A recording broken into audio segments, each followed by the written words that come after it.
el objetivo que tenía hoy era explicaros un poco cómo hemos llegado aquí, que será bastante rápido, y luego explicar en concreto Gen AI cómo funciona, para que entendáis un poco la tecnología y que podáis tener un diálogo para el resto del día de cuáles son las componentes de la tecnología y cómo puede impactar a vuestro negocio.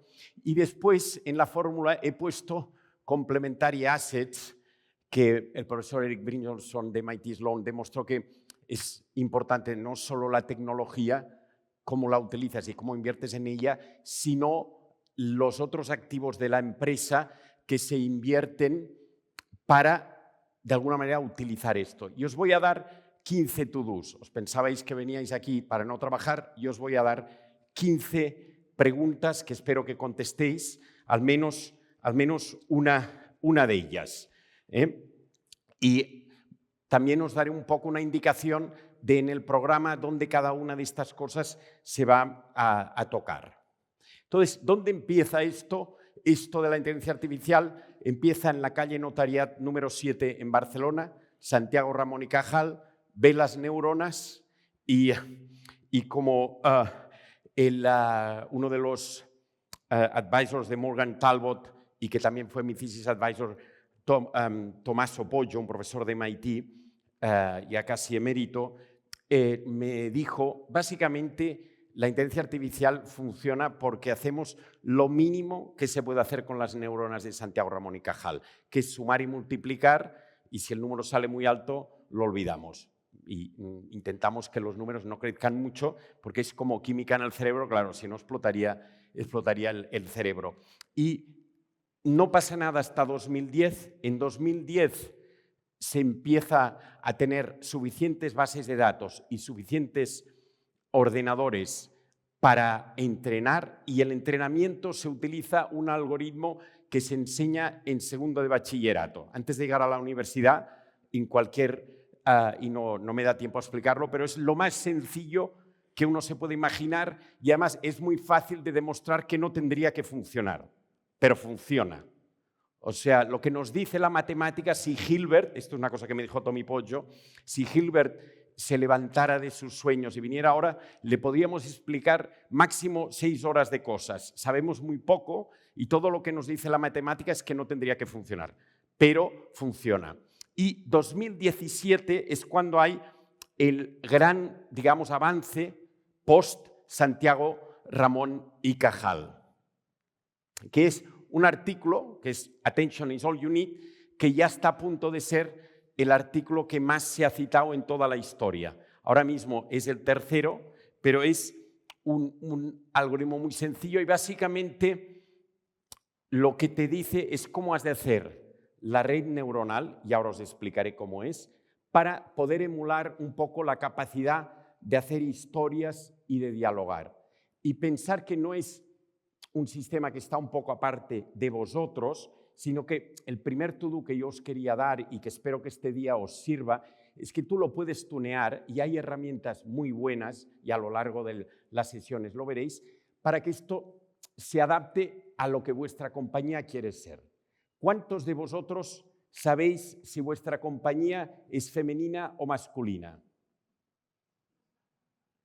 Bueno, pues ya veo y ya veis que no puede ser. O sea, ¿qué voz vais a tener? Lo tendríais que saber, porque podréis tener la voz de cualquier persona o la voz de quien queráis, o podréis ser un animal si queréis también. Entonces, yo creo que ese es el primer to-do y muy, muy importante. Entonces, para ver cómo funciona, yo tengo un case study que lo voy a utilizar para poner en contexto dónde está la línea de lo que puede hacer y lo que no puede hacer la inteligencia artificial, porque ese es el tema casi más importante que yo creo que vosotros tenéis que saber elucubrar en cada uno de los procesos o en cada una de las aplicaciones, porque no lo hace todo bien y algunas cosas las hace mejor de lo que piensas y otras que no. Yo creo que este caso es bastante ilustrativo. Yo lo he trabajado con más de 200 ginecólogos y es una mujer de 40 años que está soltera y dice, bueno, quiero tener hijos, no hay hombres que valgan la pena, lo cual es bastante cierto, y entonces quiero hacer, o bien hago ahí, pero que es Artificial Insemination en este slide, es el único slide de todo el día en el que ahí no será Artificial Intelligence. Es Artificial Insemination o hago un in vitro con una prueba que se llama PGT. Si tú coges todos los ginecólogos que existen en el mundo con 34 años, si la mujer tuviera 34, todos te dirían Artificial Insemination. No te apresures. Si tienes 46, todos te dirían, olvídate de esto y haz embryo donation, que es otra cosa. Y a 40 hay un split. Hay un split. Aquí, por ejemplo, ¿cuántos haríais artificial insemination? Seguramente no lo habéis pensado. Y se lo preguntaríais, yo creo que haríais bien en preguntárselo a la máquina. Y hay un tema aquí importante que lo tengo aquí puesto, que es que se puede hacer, hay una tercera opción, que es hacer esto sin el PGT. Pero el caso, los ginecólogos que me ayudaron ya me dijeron, tú no lo pongas a ver qué dice la inteligencia artificial. Y entonces, esta es la pregunta, ¿no? Y aquí yo creo que es importante que penséis las preguntas que hacen vuestros clientes, este es el segundo to-do, y cómo vosotros os relacionáis con la inteligencia artificial. ¿La inteligencia artificial sabe lo que para vosotros es importante? Porque si tú te dedicas a hacer inseminación artificial sin PGT, aquí no te dicen nada. El ChatGPT, y bueno, lo hemos probado con el Gemini y con todos, el eludir la prueba del PGT, eso no lo dicen. Lo que quieren es que gastes dinero y no sales sin el PGT. Entonces, y además, claro, te está diciendo, oye, busca un tercero, o sea que no te soluciona el problema. O sea que este es el segundo to-do. Y como no dice nada del PGT, yo creo que tenéis que pensar, y hay una sesión de Sacha Lanoka, que creo que será muy ilustrativa, cómo cambia la búsqueda de opciones con Internet y la búsqueda de opciones de vuestro producto. O sea, lo de las cookies y la publicidad, de alguna manera, aquí no existe, no hay manera de hacer publicidad. ¿Cómo os vais a relacionar y qué normativa, ¿no? ¿Cómo cambiamos el mundo ahora que la interacción va a ser diferente? Bien, entonces, ¿cómo funciona la tecnología? Aquí hay básicamente tres pasos y hay muchos ejemplos de transformers. El más conocido es el de OpenAI, pero hay muchos. Incluso hay de muy baratos y luego Américo de Paula de AWS os dará una sesión en la que podéis ver que con Bedrock se pueden probar distintos. Y no siempre hay que ir al más caro. Igual os interesa uno más barato. OpenAI hoy en día está perdiendo $500 millones al mes. O sea que hoy en día pues, es bueno utilizarlo, es muy barato, pero claro, ya han dicho que van a subir el precio. Entonces, te conviene otra opción. O sea que este es un tema. Entonces, el primer paso es el tokenizer, luego hay un encoder y un decoder. Y si me gustaría a mí que os acordarais de algo después de la sesión, es de que hay estas tres componentes y cómo cada una de ellas afecta a los procesos de negocios vuestros. El primero lo que hace es, el primer paso es muy sencillo, que es tokenizar la entrada. ¿Qué quiere decir? Que tú tienes una serie de palabras y lo que te hace el sistema es te transforma el vocabulario de 24 letras en uno de 30.000. Y según el transformer puede ser de 50.000, de 100.000 o a lo mejor no lo sabes. Esto es lo que hace el primer paso. Y lo que hace, tiene una cosa que he aprendido que te convierte cada uno de esos inputs, cada uno de esos vocabularios, uno de ellos es mom, ¿no? En algunos transformers, lo convierte en un vector, que es un vector de embeddings. ¿Cuántos de vosotros ¿Sabéis lo que es un embedding? Vale, es casi lo segundo más importante es que sepáis lo que es un embedding, porque esto va mucho de embeddings, el tema de los transformers y del GenAI. O sea que espero que aprendáis y que al final del día sepáis. Yo ahora os voy a hablar bastante de esto, ¿vale? Y aquí, de los vector embeddings, aquí hay este dibujo. Este dibujo está sacado del artículo de 2017, y aquí hay una primera etapa que lo único que hace es input embeddings. Y la segunda, luego ya la veremos, también va de embeddings. Y tenéis una sesión con Regis Pierrat de Hugging Face, que están apostando por el open source y nos va a hablar. Y esto es una cosa que yo he hecho con, nada, en 10 minutos. Tú te descargas un transformer y ves los tokens. Y lo que quiero que veáis que esto es muy sencillo, y yo os animaría a que os lancéis al Python si podéis. Y básicamente lo que te hace es, de la librería de transformers que está en Hugging Face, hago un input del T5, que es uno de los transformers, el tokenizer, y import torch, que es el que lo sabe procesar, y luego cuando lo tengo importado le digo el texto es mom, y veo y dime lo que hay. ¿Y cuál es el resultado? Pues el resultado te dice mom translates en 2 tokens. El 1 es el de final de palabra, o sea que en realidad es 3912. Y cada uno de estos, los token embeddings por mom, este tokenizer en concreto tiene 750. O sea, el embedding, lo que os he dicho que quiero que aprendáis, es un vector de números. O sea, es una fila india de números, 1, 2, 3, 4, punto. Y entonces tiene dos, el que corresponde al 3912, que es mom, y el que corresponde al final de sentencia, que es 1. Y el primer embedding de uno es 181258, ¿no? Son 6 dígitos cada uno, ¿vale? El programa que hay es muy bueno para cubrir un poco todo lo que tiene que ver con el impacto. Entonces yo creo que Pedro Moneo y Ted Hu, que se han presentado, hay que darles las gracias, bueno, y a todo el equipo, porque creo que han hecho un programa muy, muy bueno. Y básicamente aquí lo importante es que de mamá, digamos de mom, ya se olvida y mom pasa a ser un número. Tu mamá pasa a ser un número. Y a partir de ahí veremos qué pasa. Por eso, la primera pregunta que soy yo en AI es un poco, ¿qué soy yo en este mundo de vectores?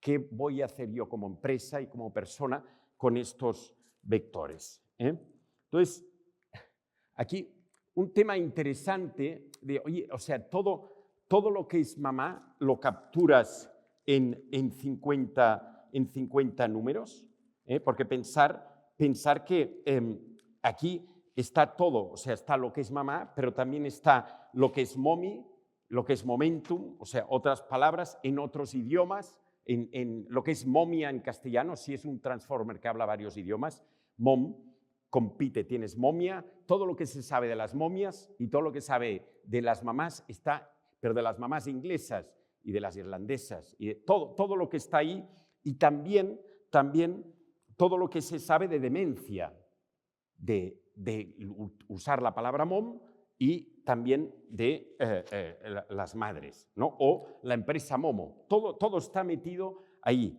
Y entonces uno dice, bueno, pero esto cabe aquí, ¿no? Y aquí uno puede lucubrar, la respuesta es que empíricamente sí. Y para que veáis lo grande que es, claro, aquí son 750 números de 6 cifras, estamos hablando de unos 4.000 números, que es 10 a la 4.000, y el universo tiene 10 a la 80 átomos. O sea que estamos hablando de una barbaridad de números. Y en el caso de ChatGPT, el 4, dicen que tiene 1 trillón de parámetros. O sea que es una auténtica locura que deben ser de 10 cifras, o sea, son 10 trillones de números, ¿no?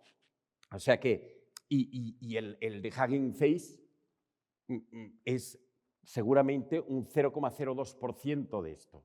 O sea que es una cantidad realmente indigente de información. Y lo único que hemos hecho hasta ahora, repito, es coger esos 30.000, el alfabeto de 30.000 letras y le hemos añadido unos vectores que siempre son los mismos. El transformer no es que cada vez los cambie, siempre introduce los mismos. Lo que hace luego distinto, que es el segundo paso, es coger este grupo de vectores y construye otro grupo de vectores de la misma longitud, el mismo número de vectores, pero les pasa por una fórmula, ¿no?, que es una fórmula bastante impresionante. Es una fórmula muy sencilla, pero entonces ya el mom, la madre, ya está personalizado a la frase.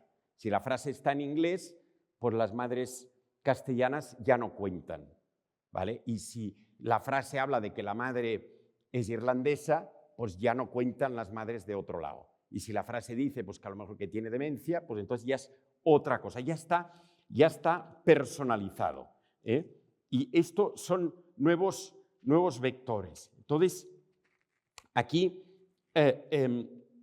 lo interesante es que ya con muy poca información, o sea, estos vectores, la gran propiedad que tienen, que es como magia, es que si tú tienes una frase muy larga y tú lo divides en dos grupos y haces la media de los dos, en esos dos vectores tienes la representación de toda la frase. Y si haces la media de todo, te queda un vector que es la representación de lo que quiere decir esa frase. Y si tú tienes la Biblia, tú metes la Biblia y la Biblia la reduces a un vector haciendo la media y ahí en aquel vector está toda la Biblia, no con tanta resolución. O sea que esa es la primera propiedad. Y la segunda propiedad, que es muy alucinante, es que si yo, por ejemplo, tengo la Biblia y estoy triste porque por algún, o vamos a ponerlo en positivo, estoy contento porque ha nacido un hijo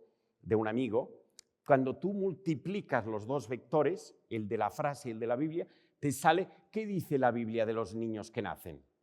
O sea, es realmente magia. Y eso, con muy poca información, tú puedes saber lo que pasa. Y lo último que ha salido es el Voice Active Mode que os quiero hacer una pequeña demo de ChatGPT. A mí me lo han activado esta mañana y he hecho una prueba, porque estuvimos hablando con Morgan Talbot. Él se dedica al Body Dysmorphic Disorder, luego os contará de qué. Yo he trabajado en demencia y hemos demostrado que viendo lo feliz, lo happy que está una persona con Sentiment Analysis, sabemos si tiene demencia o no. Y con un segundo ya sabes si una persona tiene demencia o no. Yo le doy aquí, y eso es la primera vez que es posible, porque la versión antigua de voz no sabía la emoción con la que hablabas. Hey, buddy, are you ready to do the game again? I'm up for anything. What game do you have in mind? No, the sentiment analysis game where I say a phrase and you tell me how it sounds. Got it. I'm ready when you are. Hit me with your first phrase. I am in Guatemala. That sounds like a neutral statement, just providing information about your location. Ok, so no ha funcionado porque es el efecto demo. Pero nosotros hemos demostrado, esta mañana ha funcionado y lo he probado 3 veces, pero supongo que, no sé, debo estar neutral. Pues, pero bueno, el tema es la potencia que tiene el primer segundo de voz, es espectacular. Y hay más de 1 millón de artículos en Healthcare que con muy poca información ya estás dando mucho. Entonces, yo creo que como quinta cosa que os pido es que decidáis cómo vais a gestionar el primer segundo de interacción con la IA. Y en call centers, etcétera, en el primer segundo, pues igual ya podéis detectar, por otro día hablábamos en use case, si una persona que llama es de Guatemala, pues oye, ponle con alguien de Guatemala para que hablen, ¿no? O sea que hay muchas cosas que se pueden hacer. Venga. Entonces, la magia, digamos, la magia pasa en el decoder. Aquí lo importante es que cuando ya hemos acabado este primer paso y hemos hecho esta construcción de los nuevos vectores, aquí está todo representado. Y esto ya es útil para investigadores y para muchas cosas. El ChatGPT lo que hace luego es concatena estos vectores con los embeddings de la pregunta y va sacando un token a la vez. O sea, el ChatGPT va vomitando un token a la vez. Y eso es lo que hace. Entonces, tú cuando yo le digo I bought oranges, broccoli, and, entonces tengo el ID que es el 31.152 y yo quería ver a ver si sale brócoli. Y entonces él calcula de los 30.000, en esta tercera etapa, de los 30.000 tokens, qué probabilidad hay de cada uno. O sea, imaginaros la cantidad de cálculos que hace. Y realmente es un cálculo probabilístico. Y tú puedes decir el que sea el número 1, el que tiene la probabilidad más alta, o el 2, etc. Y entonces va haciendo, claro, en este caso, cauliflower, al principio tiene una probabilidad alta, pero luego ya baja a menos 0,7, ya deja. ¿Por qué? Porque empieza una frase, ¿no? Que la sentencia, broccoli and oranges, ya has cogido oranges. Y for my mom. O sea, aquí hay un bias, aquí hay varias cosas que uno ve, ¿no? Ya en este ejemplo. Uno es que si ya descarta cauliflower al principio porque gana orange, ya está mal. Luego, otro, que hay un error que empieza con oranges, pues porque se ha equivocado, por la probabilidad, por lo que sea, se ha equivocado. Y ya cuando se equivoca, ya no hay solución. Y el tercero es que hay un bias clarísimo hacia las madres. En mi casa, digamos, el padre es el que toma naranjas, pero se ve que en el mundo no. En el mundo es la madre. Entonces, yo creo que aquí hay un tema de bias que yo creo que es importante que entendáis los biases que hay. Por ejemplo, en Transformers hemos descubierto que hay un bias en contra del PGT, pero un bias, o sea, en contra de ir en contra del PGT. O sea, hay un bias a favor de la prueba esta altísimo, altísimo. Entonces, la sexta cosa que os pido es que decidáis lo que queréis, ¿vale? Y aquí tenéis ejemplos de alucinaciones y tal. Con imágenes pasa lo mismo. Estamos hablando mucho de Gen AI, hablaremos mucho de texto, se aplica también a imágenes, pero en AI también hay otras áreas, pero nos vamos a concentrar mucho en el mundo del texto. Hace alucinaciones también en la generación de imágenes, y entonces entender las alucinaciones y cuando una cosa funciona mal es un tema, yo creo, muy importante para vosotros, porque igual si hacéis diagnóstico médico, si tenéis 1000 que va bien, pero hay uno que va mal, pues eso es un problema muy serio y lo tenéis que tener muy, muy claro. Aquí se está inventando artículos, en fin, o sea que hay mucho que mejorar. Entonces, ¿qué hay que hacer para mejorar esto? ¿Qué se está intentando hacer? Pues encima del Gen AI están metiendo algún sistema, que este es un artículo de unos profesores del MIT en el que lo que hacen es que hablen entre ellos y se pongan de acuerdo. Pero si hablan entre ellos, si ninguno habla de la prueba PGT no va a servir para nada. Y hay varios ejemplos que hacen. Entonces, un tema que es importante es que tengáis un banco de pruebas, y este es un banco de pruebas de lo que no pueden hacer los Transformers hasta el 4, eso es hasta el 4, y lo que pueden hacer los humanos. Por ejemplo, contar las R's en la palabra strawberry no lo hacen. O sea que hay muchos errores. Entonces yo creo que es importante que tengáis una idea clara de cuál es el banco de pruebas que queréis que se cumpla, ¿vale? Este es un modelo nuevo, el O1, ¿vale? No tenemos ni idea de cómo funciona, ChatGPT no nos lo ha dicho, pero fijaros la mejora en matemáticas. O sea, lo que han hecho es que razonen, han hecho un poco lo de los profesores del MIT, se supone, no sabemos muy bien qué, pero razona bastante bien. Y el O1 no nos lo han enseñado todavía, pero el principio, el preview, ya es una mejora alucinante. La gente pregunta, bueno, pero ¿esto se va a parar? Esto no se va a parar, pero seguro que no. Entonces, un to-do es cómo os actualizáis. Este es muy caro. Por ejemplo, la generación, el modelo que os he enseñado, si lo quieres personalizar, vale a 15 euros la hora. O sea, en muchas partes del mundo es más caro o uno que una persona. O sea, que esto sería el 10. Y el 11, a nivel de governance, o sea, ¿cómo lo trabajáis? ¿Vale? Entonces, voy a acabar en un minuto. Aquí, este es un ejemplo de BCG en el que ellos están diciendo que les está yendo bien, y eso es porque salió una investigación de ChatGPT 4 en el que no funcionaba bien para consultores avanzados. Demostraron ellos que si tú llevabas 4 años en BCG, el O1 te liaba, el ChatGPT 4 te liaba y te hacía menos productivo, o sea, tardabas un 60% más y te equivocabas un 40% más. Ahora resulta que O1 sí. Entonces, hay un tema aquí de eficiencia operativa, que esto está claro, lo veis vosotros en el día a día, que lo tenéis que trabajar, que esto sería el 12. Hay una aplicación, por ejemplo, que se llama Otter.ai, que hay empresas que lo usan y va muy bien. O sea que eso sería muy bien. Ya estoy prácticamente acabando. Esto es simplemente que lo uno con el caso del PGT sigue yendo mal. Entonces, aquí lo importante por esto es que la forma de resolver esto es con lo que son los RAGs, el Retrieval Augmented Generation, que lo vais a hablar y lo veréis en el futuro. Y luego ya finalmente, a nivel, digamos, de impacto en los negocios, yo creo que lo importante, y hay 2 paneles sobre el impacto, es que esto no va a sustituir a modelos actuales. Esto no es como Uber, que mejora la experiencia del taxi. O sea, inteligencia artificial por ahora lo tenéis que aplicar a segmentos, yo creo, inferiores, que es como empezó Netflix. Luego, a largo plazo, Netflix superó a Blockbuster, pero al principio era mucho peor Netflix. Y eso es un poco la gran duda, yo creo, es si el AI va a acabar siendo mejor que las personas o no. No creo que nadie tenga una respuesta definitiva. Muchas gracias.